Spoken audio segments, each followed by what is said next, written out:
Hello दोस्तों, good morning, सुप्रभात। आप सभी को मेरा नमस्कार।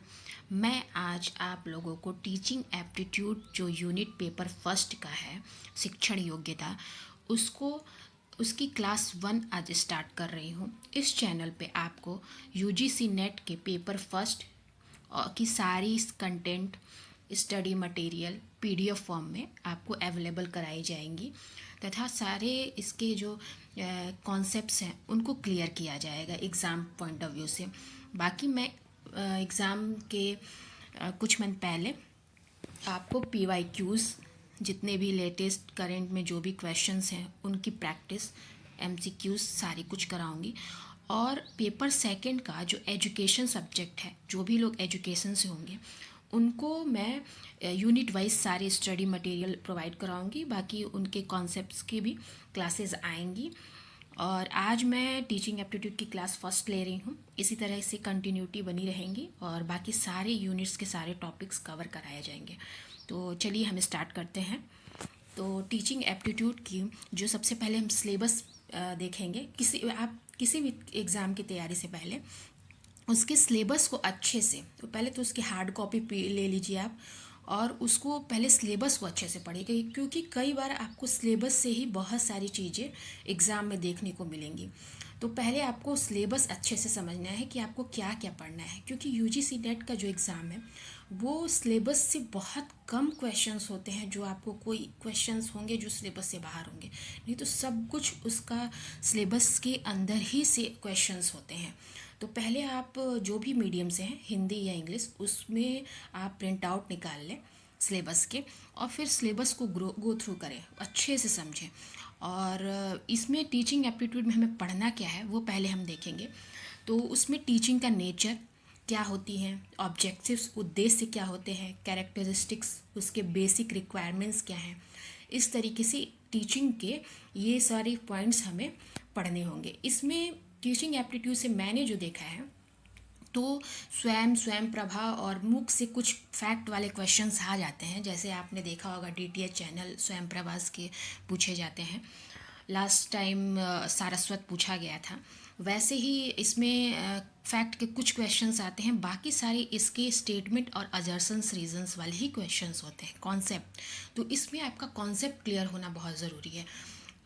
इसमें देखेंगे हम कि दूसरा जो हम इसमें कुल 6 पॉइंट्स आपको पढ़ने होंगे। इसके अंदर कुछ कुछ चीज़ें हैं जो लाइन टू लाइन मैं इसको कवर कराऊंगी। पहले मैं टीचिंग के कुछ नेचर, ऑब्जेक्टिव और कैरेक्टरिस्टिक, ये सारी जो पॉइंट्स हैं इन पे आज बात करूंगी। दूसरा हमें पढ़ना होगा लर्नर कैरेक्टरिस्टिक्स के बारे में, कि लर्नर की क्या कैरेक्टरिस्टिक्स होती हैं। जैसे कि एडोलेसेंस एज में क्या होती है, एडल्ट एज में क्या होती है, जो डिफरेंट टाइप्स ऑफ एजेस हैं। चाइल्डहुड तो हमें पढ़ना नहीं है, क्योंकि हमारा हायर एजुकेशन से रिलेटेड सब्जेक्ट्स है। तो इसमें हायर एजुकेशन जैसे जो जो भी उसमें प्रॉब्लम्स या जो भी उसके टीचिंग के मेथड्स या जो भी हम यूज़ करते हैं पढ़ाने के लिए, ऑब्जेक्टिव्स उसके क्या हैं, तो हम सारे हायर लेवल पे ही बात करेंगे। तो एडोलेसेंस इसीलिए दिया गया है, और एडल्ट एजुकेशंस तो होते हैं उस पर बात करेंगे।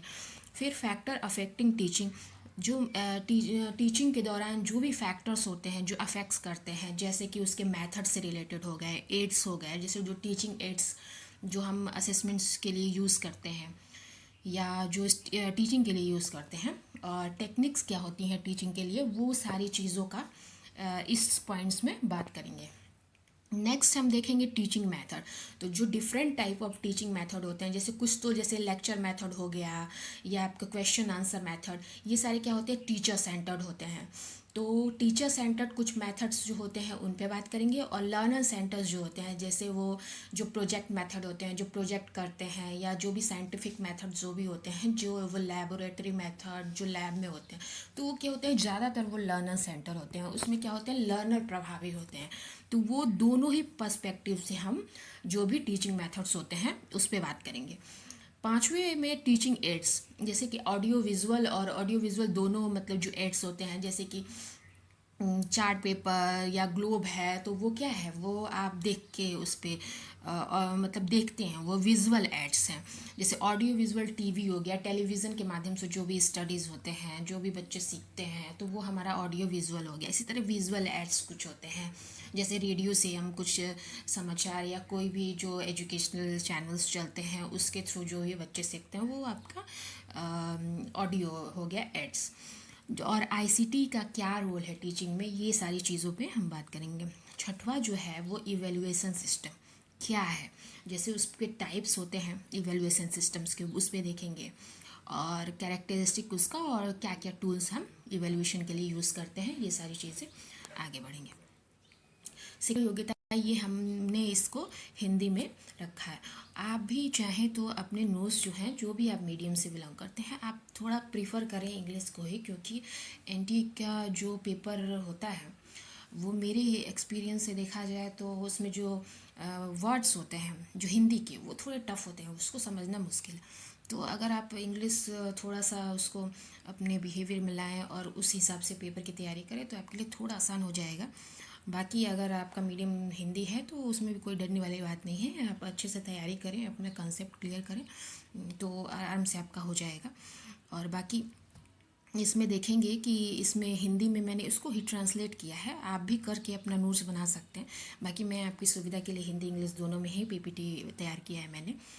तो इसमें क्या होगा, विशेषताएं, उद्देश्य और शिक्षण की अवधारणाएं, अधिगमकर्ता की विशेषताएं की मूल बातें, शिक्षण प्रक्रिया को प्रभावित करने वाले विभिन्न कारक, और शिक्षण प्रक्रिया में विभिन्न शिक्षण विधियों का प्रयोग किया जाता है, तथा मूल्यांकन प्रणाली जो इवैल्यूएशन सिस्टम है वो। तो इस तरह से सिलेबस हो गया आपका हिंदी इंग्लिश में। अब हम टीचिंग की कॉन्सेप्ट की बात करेंगे।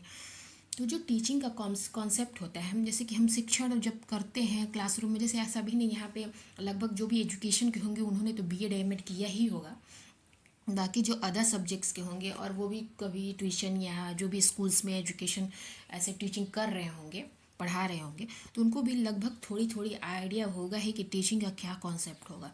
तो teaching involves facilitating learning by convey information, engaging students and fostering critical thinking. Effective teaching includes clear communication, adapting to diverse learning styles, and creating an inclusive environment.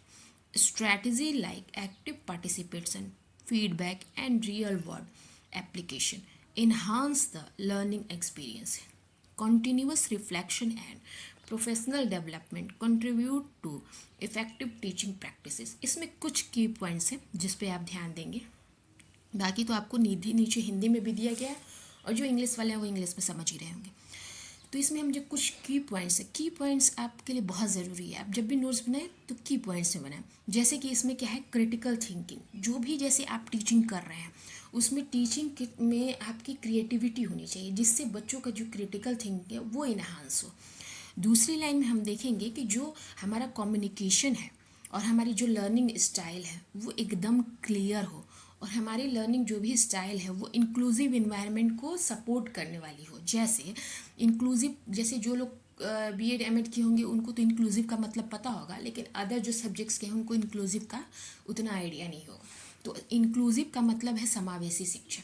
समावेशी में क्या है कि जो अगर पिछड़े बच्चे हैं या जिनको उतनी अपॉर्चुनिटी नहीं है, वो थोड़े से बैकवर्ड चाइल्ड हैं, तो उसमें क्या है उनको, और जो नॉर्मल बच्चे हैं, जो जनरल बच्चे हैं, जो सामान्य बच्चे हैं, उनके साथ जो हम शिक्षा कराते हैं, जो टीचिंग करते हैं, जो शिक्षण कार्य करते हैं, जैसे दोनों को साथ में बैठाना, उसमें कोई भेदभाव नहीं होनी चाहिए।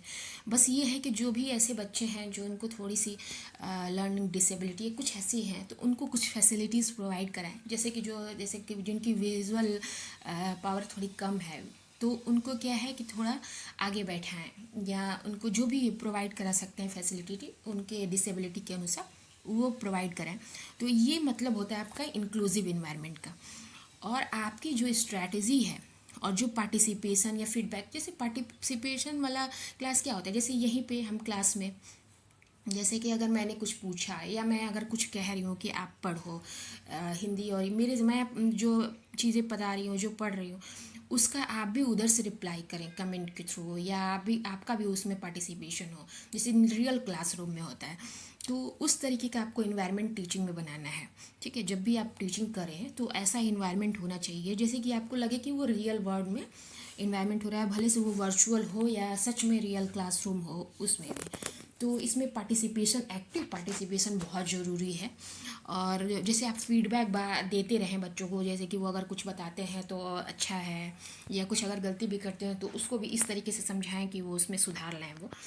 और एप्लीकेशंस इन्हांस करें, लर्निंग एक्सपीरियंस और continuous reflection professional development contribute to effective teaching practices. बाकी ये जो भी ये सारी नेचर है एक टीचर की, उसको फॉलो करने पे क्या होगा कि जो आपकी टीचिंग है वो अपने आप अच्छी होगी और इफ़ेक्टिव होगी। तो इस तरीके से ये टीचिंग का कॉन्सेप्ट है ये।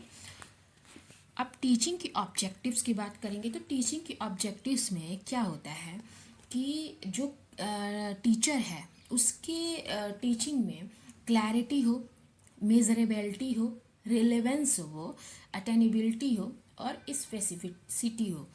Clarity objective should be clear and understandable to both teacher and students. इसका मतलब क्या है कि जैसे आप जो भी चीज़ें पढ़ा रहे हैं वो खुद टीचर क्लियर हो, मतलब उसको खुद का कॉन्सेप्ट क्लियर हो उस सब्जेक्ट्स के बारे में, और बाकी जो स्टूडेंट हो उसको भी वो कॉन्सेप्ट क्लियर हो। जैसे मैं यहाँ पे आपको पढ़ा रही हूँ तो टीचिंग कॉन्सेप्ट मैंने पढ़ाया जैसे, तो टीचिंग कॉन्सेप्ट क्या है वो आपको क्लियर हुआ नहीं हुआ, मुझे मैंने पढ़ा, मुझे मेरा कॉन्सेप्ट क्लियर है, ठीक है।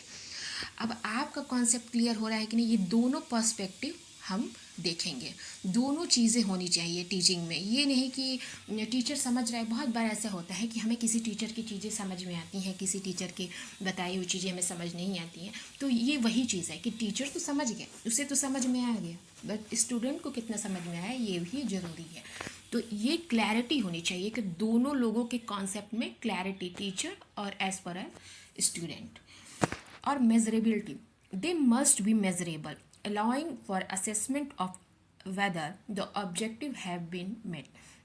मतलब जो भी आप बता रहे हैं, जो भी पढ़ा रहे हैं, उसका एक मेजरमेंट होना चाहिए कि मतलब आपको कितना क्या बताना है, और उस हिसाब से आप स्टूडेंट्स का असेसमेंट भी करेंगे। Relevance, objective should be align with the overall learning goals and be relevant to the subject matter.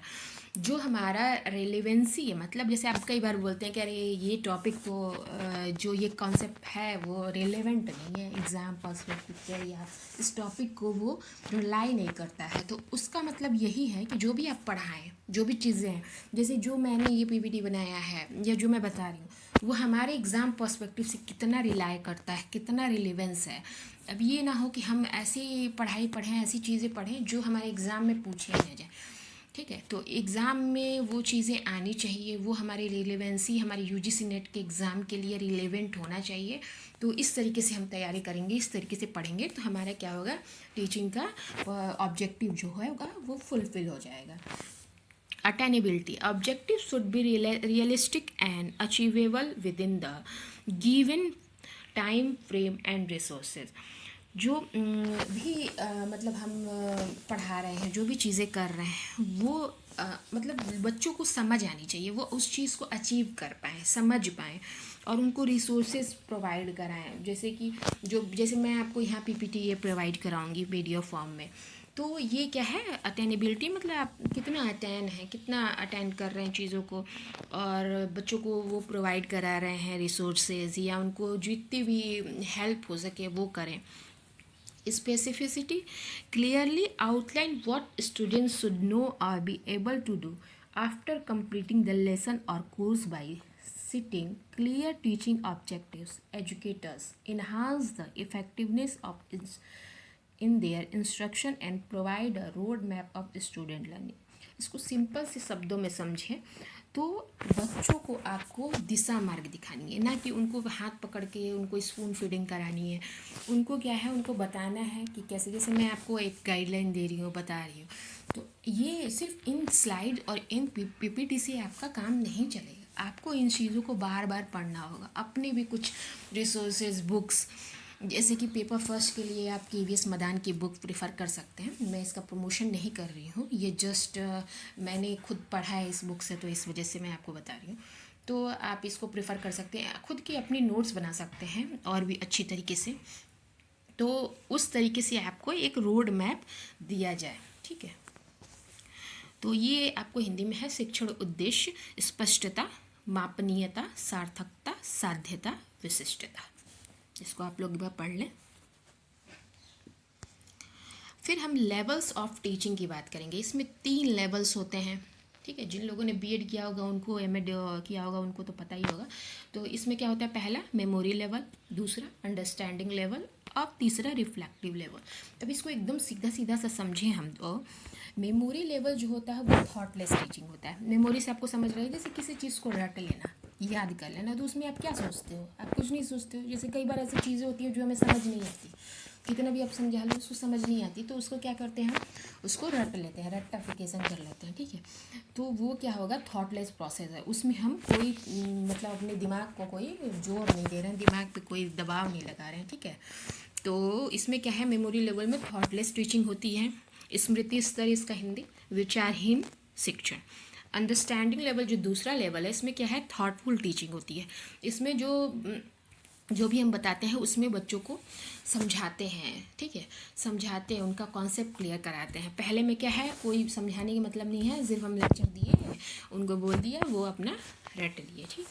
तीसरा है रिफ्लेक्टिव लेवल, ये अपर थॉटफुल टीचिंग होती है। जैसे कि इसमें बहुत हायर लेवल पे जैसे कि चिंतन किया जाता है, जैसे कि हायर लेवल पे जो रिसर्च करते हैं, रिसर्चर्स होते हैं, उनका क्या है, थॉटफुल प्रोसेस काफ़ी हाई होता है, क्योंकि हर एक पर्सपेक्टिव में सोचते हैं, क्योंकि रिसर्च करना इतना इजी नहीं है। तो इसलिए उसमें क्या होता है, रिफ्लेक्टिव लेवल उस लेवल को कह सकते हैं, ठीक। अब एक एक लेवल पे हम बात करेंगे। पहला लेवल जो है वो मेमोरी लेवल ऑफ टीचिंग है। It is a memory level of teaching in which the teaching is done to provide text book knowledge. इसमें क्या है कि हम जो टीचिंग करते हैं उसमें जैसे जो टेक्स्ट बुक हो गया, जैसे अपने छोटे पे आपको याद भी होगा कि क्या हुआ, टेक्स्ट बुक एक एक बच्चों को ऐसे लाइन टू लाइन पढ़ने को कहा जाता है। उन्होंने एक पैरा पढ़ा, फिर अगले ने एक पैरा पढ़ा, तो उस तरीके की नॉलेज जो होती है, text book knowledge to students, and the emphasise in more given to memorisation rather than learning. It is not said to be the best level of teaching, as memorizing anything is not good, and importance should be given to understanding the concept.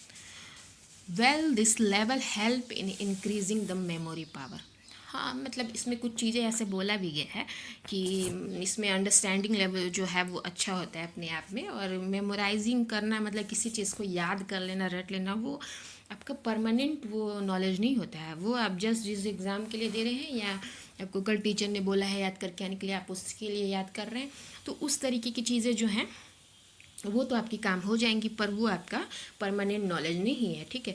और ये आपको memory power को तो भले से enhance करता है, पर आपका थॉटफुल प्रोसेस जो होता है वो आपका धीरे धीरे कम हो जाता है। तो यह शिक्षण का एक स्मृति स्तर है, जिसमें छात्रों को पाठ्य पुस्तक ज्ञान प्रदान करने के लिए शिक्षण किया जाता है, और सीखने के बजाय याद करने पर अधिक जोर दिया जाता है। इसे शिक्षण का सर्वोत्तम स्तर नहीं कहा जाता है, क्योंकि किसी भी चीज़ को याद रखना अच्छा नहीं है, और अवधारणा को समझने को महत्व दिया जाना चाहिए। वैसे यह स्तर स्मरण शक्ति बढ़ाने में मदद करता है।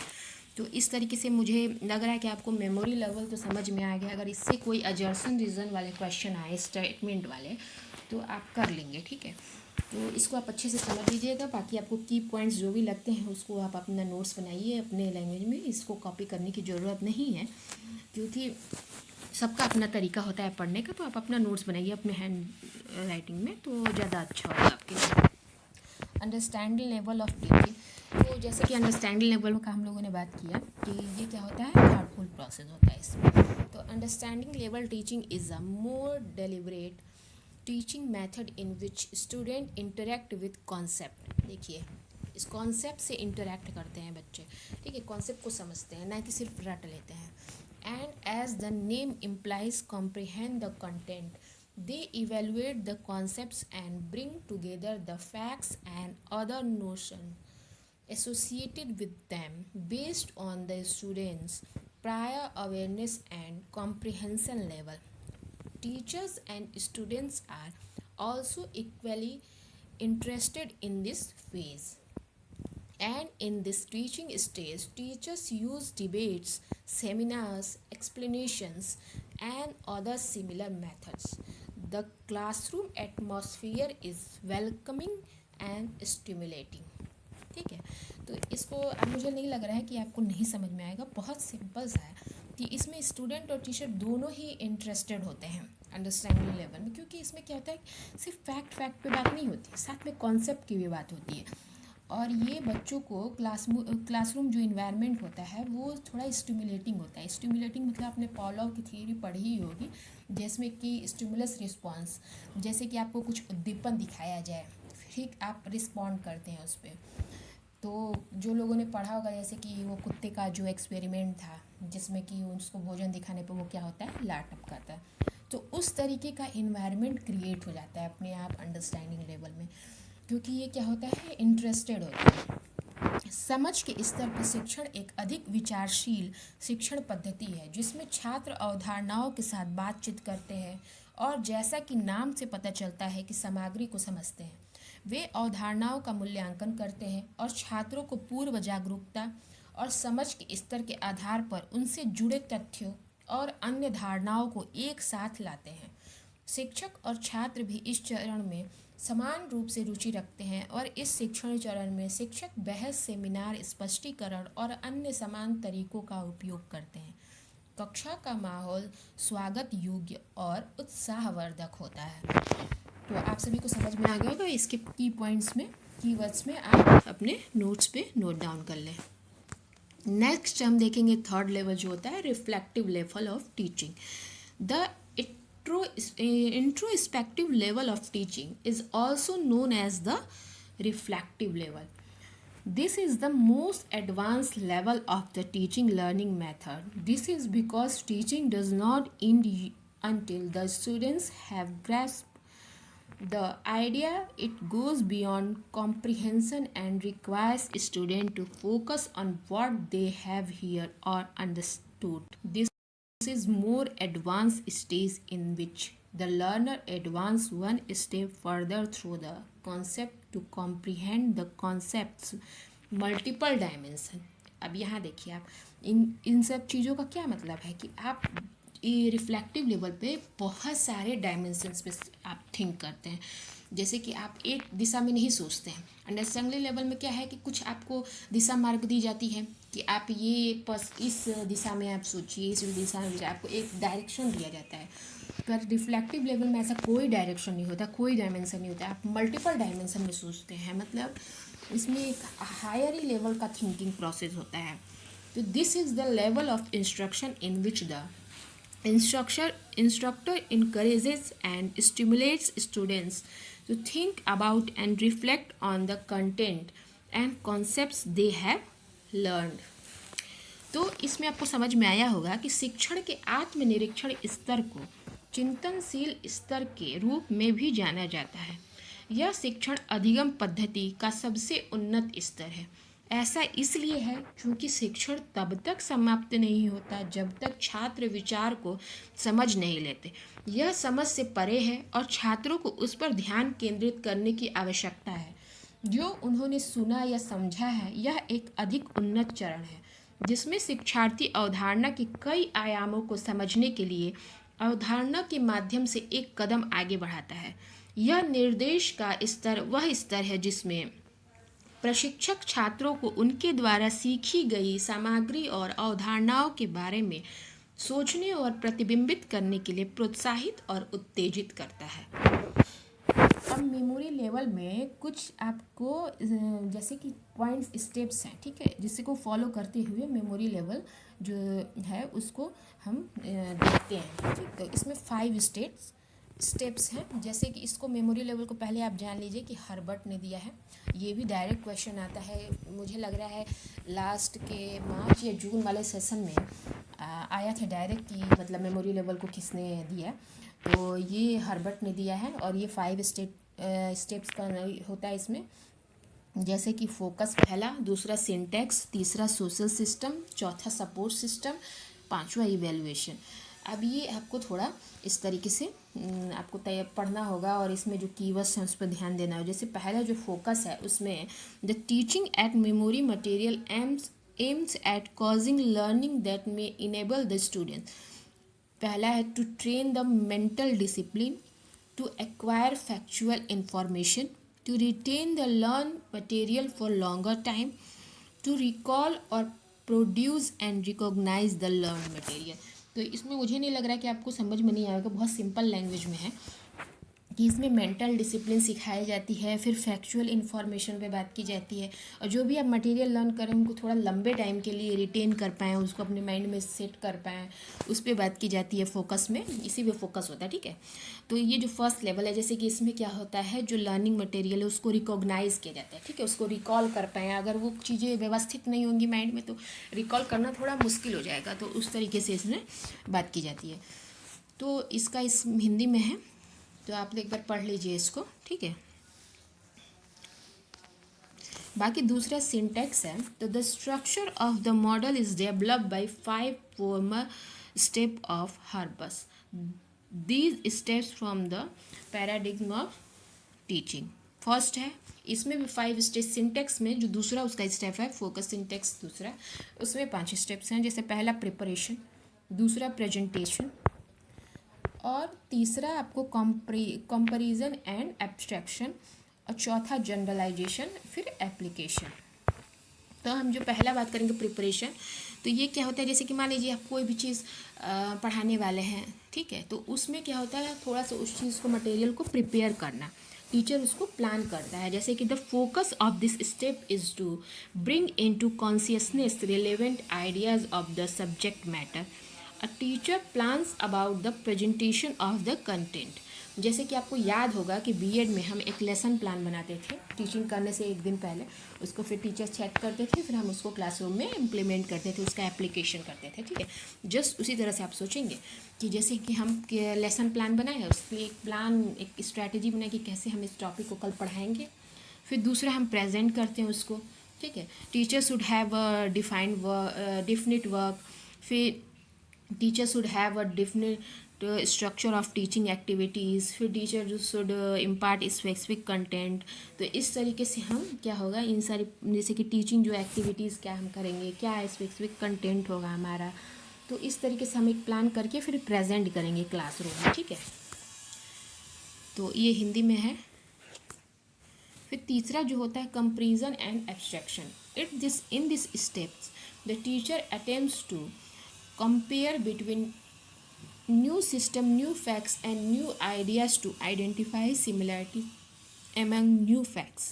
तो इसमें क्या होता है, हम थोड़ा कंपेयर करते हैं जो हम पढ़ा रहे हैं और जो हमने पहले पढ़ाया है, उन दोनों चीज़ों में हम फैक्ट्स में कंपेयर करके और बच्चों को समझाने की कोशिश करते हैं। जैसे कि मैं अभी आपको समझा रही थी कि हमने जो बीएड में पढ़ा और उन जो लेसन प्लान और बाकी चीज़ें उसको हम कैसे यहाँ पे मेमोरी लेवल के, मतलब जो 5 स्टेप्स हैं उसमें सिंटेक्स में कैसे यूज़ कर रहे हैं, ठीक है।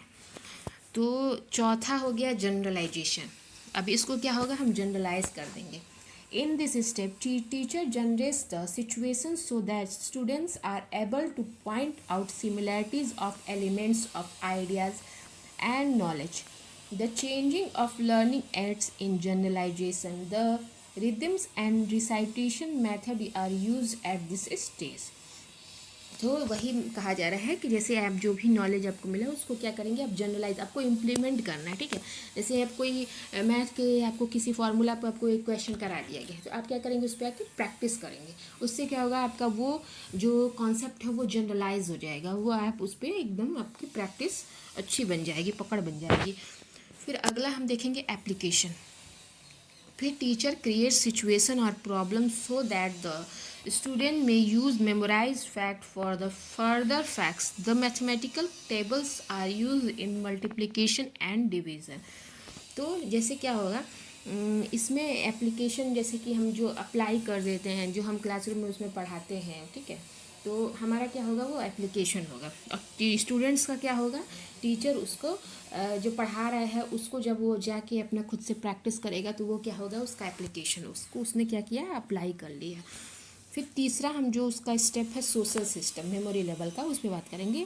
This model consist of authoritarian behaviour. The teacher is more active and his main job is to structure and to present the content systematically and logically in the class. तो इसमें क्या है, टीचर ज़्यादा एक्टिव होता है, student क्या होता है, वो जस्ट है ऑब्जर्वर होता है, मतलब वो देखता है, सुनता है, समझता है, ठीक है। लेकिन टीचर का इसमें रोल ज़्यादा होता है इस स्टेप में।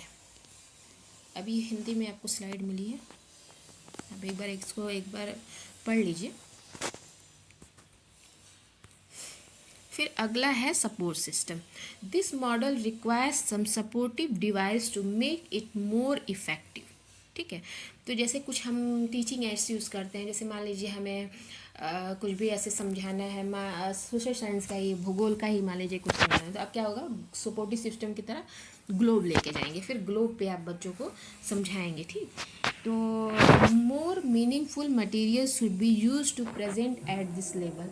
The subject matter should be made defined in its structure. The audio-visual aids may be used to involve more sense and make the content interesting for learner. The content should be specified and presented in an observable form.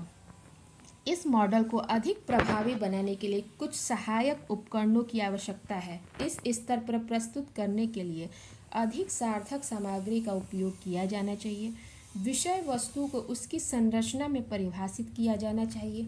Audio visual सहायता का उपयोग अधिक अर्थपूर्ण बनाने और शिक्षार्थी के लिए सामग्री को दिलचस्प बनाने के लिए किया जाता है। नॉर्मल सी चीज़ें कि अगर आपको कोई प्रोजेक्टर, जैसे कि ये आपका क्या है, इस जो हमारा क्लास चल रहा है इसमें क्या है, ऑडियो भी आपका जो सेंस है वो भी एक्टिव है, विजुअल भी आपका एक्टिव है। तो इसमें क्या है कि आपको थोड़ा ज़्यादा इंटरेस्ट आएगा। अगर आप खुद से ऐसे इंडिविजुअली आप अगर बुक से पढ़ो तो आपको लगता होगा कि थोड़ा 2 पेज पढ़ने के बाद ही आपको आलस या नींद आना शुरू हो जाता है। तो इसलिए ये जो मेथड होता है ऑडियो विजुअल, ठीक है, इसको थोड़ा अच्छा माना जाता है, क्योंकि जितनी ज़्यादा आपकी इंद्रियाँ, जितनी सेंसेज आपकी वर्क करती रहेंगी स्टडी के दौरान, उतना ही आप एक्टिव फील करोगे, उतना ही आपका जो मतलब जो कॉन्सेप्ट बिल्डिंग है वो अच्छा होगा, पावरफुल होगा। तो इस चीज़ को कहा गया है इसमें। तो निर्दिष्ट किया जाना चाहिए और अवलोकन योग्य रूप में प्रस्तुत किया जाना चाहिए। तो आप सभी को समझ में आ गया होगा मुझे लग रहा है, और जो नहीं समझ में आएगा आप कमेंट करिएगा, फिर मैं उस पर भी एक, जब भी नेक्स्ट लेक्चर लूँगी तो उस टाइम उस चीज़ों को मैं कंसीडर करके उसको क्लियर कर दूँगी, ठीक है। 5वां इवेल्युएशन सिस्टम देखेंगे, ठीक है। The evaluation is an indispensable aspects of teaching because it produces evidences about the realization of goals of the teaching model. Usually oral tests are given to measure the retention of learned material. जैसे कि हमें BEd में भी हम लोगों को बताया जाता था कि जैसे कि आप पढ़ाए हो, उसमें हमारे जैसे कोई टॉपिक है उसको पढ़ाने के बाद उसके बाद 5 या 6 क्वेश्चन हम रखते थे, ताकि उसको पूछने के बाद अगर बच्चों से रिस्पॉन्स सही आ रहा है, इसका मतलब आपको चीज़ें समझ में आ रही है। जैसे मैंने भी इस टॉपिक के लास्ट में 10 क्वेश्चंस रखे हैं, ठीक है, जो भी रिसेंटली आस्क्ड हैं। तो उस तरीके के अगर उसके कमेंट बॉक्स में आपने आंसर किए विदाउट आंसर्स ही स्लाइड्स देखे बिना, उससे क्या लगेगा मुझे कि जो भी पढ़ाया मैंने उस कुछ परसेंटेज तो आपको समझ में आ गए, ठीक है। बाकी आप जैसे जैसे अपनी खुद सेल्फ स्टडी करेंगे आपके कॉन्सेप्ट क्लियर होते जाएंगे, ठीक है। तो इस तरीके से देखेंगे आगे। The objective test of recall and recognition types are administered to evaluate the knowledge of student.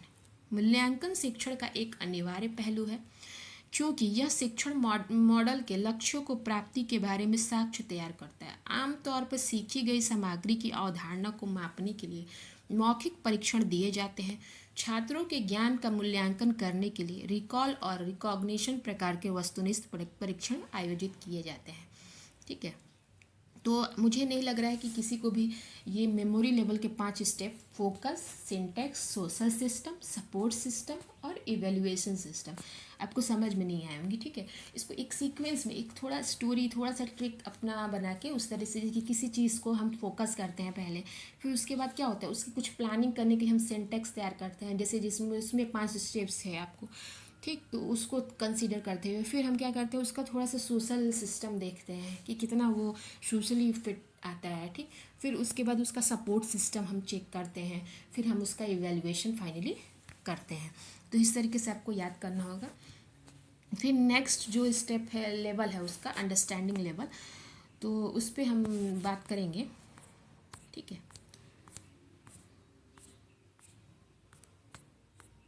ये आपका हो गया। नेक्स्ट स्लाइड में हम उस पर अंडरस्टैंडिंग लेवल पे भी बात करेंगे। अभी हम देखते हैं कुछ क्वेश्चंस, ठीक है, प्रैक्टिस करते हैं। What are the characteristic of continuous and comprehensive evaluation. अभी इसके 4 ऑप्शंस हैं, आप बताइए आप लोग कमेंट बॉक्स में। It increases the workload on student by taking multiple test. It replaces marks with grades. It evaluates every aspects of the student. It helps in reducing examination phobia. आप सभी comment box में लिख सकते हैं, ठीक है।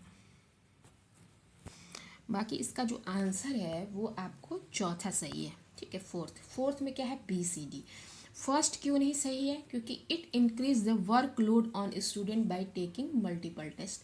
तो ऐसा कुछ तो होता नहीं है कि आप इवेल्युएशन करने के लिए बहुत सारे टेस्ट लेने लगे अचानक से, बहुत ज़्यादा स्टूडेंट पे वर्कलोड हर डे टेस्ट लेने लगे, तो ऐसा कुछ तो होता नहीं है। तो ये अल्टीमेटली आपको इस तरीके से आपको एग्ज़ाम में भी देखना है कि कौन से ऑप्शंस जो हैं वो रिलेवेंट नहीं है, वो मतलब के नहीं है, तो उस तरीके से भी एलिमिनेट करके भी आप कर सकते हैं। बाकी आपको 3 क्या हैं वो ठीक लग रहे हैं, तो इस तरीके से ये इसका आंसर होगा। Which of the following attributes denote great strength of a teacher. इसके ऑप्शंस हैं, आप तब तक कमेंट बॉक्स में टाइप कर सकते हैं। Full time active involvement in the institutional management. दूसरा, setting examples. C, willingness to put assumptions to the test. Fourth, acknowledging mistakes. तो इसका आंसर हम देखते हैं। आंसर 2 जो है वो सही है, BCD। तो इसमें क्या है, पहला क्यों नहीं है, full time active involvement in the institutional management. अगर क्लासरूम होता तो शायद इसको हम सही लेते, बट मैनेजमेंट से क्या टीचर को उतना है फुल टाइम इन्वॉल्वमेंट। अगर वो फुल टाइम मैनेजमेंट के चीज़ों में इन्वॉल्व होने लगे इंस्टीट्यूट के, तो वो बाकी क्लासरूम और स्टूडेंट्स पे कैसे फोकस बना पाएगा। तो ये अपने आप ही अब देखो किस कैसे है, सही नहीं लग रहा है, ठीक है। तो इसमें क्या है कि इस तरीके से भी आप एलिमिनेट कर सकते हैं। बाकी आपको क्या है वो थोड़े ऑप्शंस रिलेवेंट लग रहे हैं, तो आप खुद से भी प्रैक्टिस कर सकते हैं और खुद से भी क्वेश्चंस ऐसे गूगल के थ्रू या कोई भी ऐसा प्लेटफॉर्म है जिसमें आप इनरोल हो जाइए और मॉक टेस्ट लगाइए और प्रैक्टिस करिए। तीसरा है, the process of learning include which of the following. ठीक, लर्निंग में कौन कौन से प्रोसेस जो है वो फॉलो होते हैं। तो पहला है synthesis and organisation of the old and new experiences resulting in a novel pattern. B है, it includes all activities which leave permanent effect on the individuals. C है, in its implied form learning means acquisition, retention and modification of experiences. तो इसको आप पढ़ो, इसमें पढ़ने से ही आपको लग रहा है कि तीनों जो ऑप्शंस हैं वो आपको सही हैं, तो ये सारे ही सही हैं, ठीक। चौथा है, what are required for good teaching. क्या क्या आपको गुड टीचिंग के लिए रिक्वायर्ड है। Diagnosis, remedy, direction, feedback. तो सारे ही रिलेवेंट लग रहे हैं। क्यों, डायग्नोसिस तो हम करते ही हैं, जैसे किसी बच्चे को किसी चीज़ में प्रॉब्लम आती है तो उसको डायग्नोसिस करते हैं, फिर उसका रेमेडी भी देते हैं, डायरेक्शन भी। तो इसमें क्या है आपका फर्स्ट सही है, ABCD। फीडबैक भी हम देते हैं, तो इस तरीके से आपको करना है। The main objectives of student evaluation of teachers are to gather information about students' weakness, to make teacher take teaching seriously, to help teachers adopt innovation method of teaching, to identify the areas of further environment in teacher traits। तो इसका जो option है वो 2 सही है, BCD। ए क्यों नहीं है, to gather information about student weaknesses. इसमें क्या है कि आपको स्टूडेंट के वीकनेसेस को इकट्ठा करने की ज़रूरत नहीं है, उसके बारे में इंफॉर्मेशन आप अपनी टीचिंग सीरियसली करिए। हाँ, अगर कुछ ऐसा प्रॉब्लम क्लासरूम से रिलेटेड है, जैसे उसको पढ़ने में कोई दिक्कत है, तो वो ज़रूर से आप उसकी वीकनेस फाइंड करके फिर उसका प्रॉब्लम का उसको सॉल्यूशन जैसे डायग्नोसिस करो, ठीक है, रेमेडी देना है। बाकी मेथड इनोवेशन करना है मेथड ऑफ टीचिंग में, फिर फर्दर उसको एनवायरनमेंट इम्प्रूव भी करना है, ठीक है, टीचर के ट्रेड्स को। तो इस तरीके से है इसका। छठवें का, identify the important element a teacher has to take cognisance of while addressing student in a classroom. तो इसमें फर्स्ट है avoidance of proximity, voice modulation, repetitive pause, fixed posture. तो इसमें क्या है, आपको वॉइस मॉड्यूलेशन, जैसे कि अप्स एंड डाउन वॉइस में होने चाहिए। जैसे कि मुझे कुछ ऐसा बहुत ज़्यादा आपको पॉइंट आउट करना है, बहुत ज़्यादा आपको उस पर ध्यान केंद्रित करवाना है, तो उस टाइम हमारी जो वॉइस है वो थोड़ा जोर देने वाली हो, थोड़ी सी मतलब लाउड हो, थोड़ा ठीक हो, जिससे कि बच्चों का ध्यान अचानक से उस पर आए और उनका फोकस उस पॉइंट पे बने। तो इस तरीके से वॉइस मॉड्यूलेशन बहुत ज़रूरी है टीचिंग में, ठीक। सेवेंथ है क्वेश्चन जो, the term least restrictive environment refers to the education of the, first है हैंडीकैप्ड, सेकेंड है gifted, C early childhood youngsters, D है रिटार्डेड। तो लिस्ट रिस्ट्रिक्टिव इन्वायरमेंट, तो इसका जो ऑप्शन है वो हैंडीकैप्ड है, सही ए। फिर एट्थ क्वेश्चन है, which set of learner characteristic may be considered helpful in designing effective teaching learning system, select the correct alternative from the codes given below. अब इसमें फर्स्ट है prior experience of learners in respect of the subjects, second है interpersonal relationships of learners family friends, third है ability of the learners in the respect of the subject, fourth है students language background, fifth है interest of students in following the prescribed dress code, फिर next है motivational orientation of the student. तो इसमें कौन सा option है सही है, देखते हैं दो, फर्स्ट, थर्ड, फोर्थ, सिक्स्थ। अब इसको आप देखिए, अब इसमें जैसे कि फिफ्थ नहीं है सही, तो interest of student in following the prescribe dress code, तो ये तो बिल्कुल ही आपको लग ही रहा है कि गलत है, ये ठीक नहीं है। फिर और कौन सा नहीं है ऑप्शन, सेकेंड नहीं है, interpersonal relationship of learners family friend, तो ये भी आपको फैमिली फ्रेंड से क्या मतलब, तो ये भी सही नहीं लग रहा है। तो इस तरीके से आप एलिमिनेट भी करके ऑप्शन चूज़ कर सकते हैं, ठीक है। तो ये प्रैक्टिस से आता है, जितना आप प्रैक्टिस करेंगे, ठीक। नाइन्थ क्वेश्चन देखेंगे, select the alternative which consist of positive factors contributing to effectiveness of teaching. तो इसमें क्या है, first option teachers knowledge of the subject, teacher socio economic background. पढ़ते टाइम ही आपको बहुत सारे ऑप्शन ऐसे लगेंगे कि नहीं ये तो नहीं होगा, तो इस तरीके से आप उसी टाइम उसको कर लीजिए कि मतलब ये ऑप्शन नहीं होगा, और जो सही लगे उसको भी लिखते चलिए, रफ सेट जो मिलती है उस पर। फिर C communication skills of the teacher, D teacher's ability to please the students, फिर teacher personal contact with student, teacher competence in managing and monitoring the classroom transactions. इसका ऑप्शन 4 सही है, ACF। और बाकी क्यों नहीं है, जैसे टीचर सोशियो इकोनॉमिक बैकग्राउंड से कोई मतलब है नहीं। फिर उसके बाद डी है teacher ability to please the student, ये भी आपको पढ़ने से ही लग रहा है कि नहीं सही होगा। ई है teacher personal contact with student, ये भी ज़रूरी नहीं है, ठीक है, इफेक्टिव टीचिंग के लिए। तो इस तरीके से आप एलिमिनेट करिए। Which of the following set of statement represents acceptable proposition in respect of teaching learning relationships, choose the correct code to indicate your answers. First है, when students fail in a test, it is the teacher. Second, every teaching must aim at ensuring learning. Third, there can be teaching without learning taking place. Fourth, there can be no learning without teaching. Fifth, a teacher teaches but learn also. Real learning implies rote learning. अब इसका option है second सही, first, second, third, fifth. Fourth नहीं सही है, there can be no learning without teaching. और उसके बाद कौन सा सही नहीं है आपका, सेकंड सही है, थर्ड सही है, फोर्थ नहीं सही है, six real learning implies rote learning. ये भी आपका रियल लर्निंग रोट लर्निंग हो, ऐसा कोई ज़रूरी तो है नहीं कि इम्प्लाइज होगा रोट लर्निंग में, तो ये पढ़ने से ही आपको लग रहा है कि सही नहीं है, तो इसको एलिमिनेट करिए। इस तरीके से आप और भी क्वेश्चंस प्रैक्टिस करते रहिए, जो भी टॉपिक पढ़ें, और इसी तरीके से मैं और भी थोड़े रिलेवेंट जैसे कि मेमोरी लेवल पे जस्ट फोकस करके क्वेश्चंस एमसीक्यू लाऊंगी, अंडरस्टैंडिंग लेवल पे अभी अंडरस्टैंडिंग और रिफ्लेक्टिव लेवल आपके बचे हुए हैं, तो वो भी नेक्स्ट वीडियो में मैं कराऊंगी। और आप भी खुद से प्रैक्टिस करते रहिए और इस चैनल पे बने रहिए, सब्सक्राइब करिए, लाइक करिए, शेयर करिए। Thank you for watching.